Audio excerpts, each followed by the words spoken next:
मन्दिर पनि छ यहाँ हाम्रो विवेक भाइको ससुरा हो है। आज हामी अन्तिम यात्रामा आयौँ छौँ।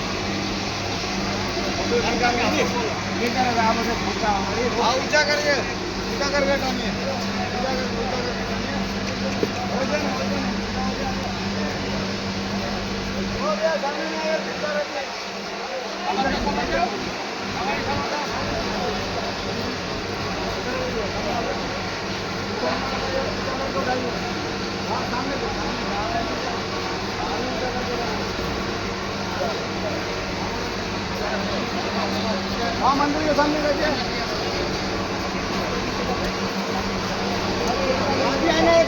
होइन ठिकै छ पहिला यहाँ पूजा गर्नु पर्यो छैन अगाडि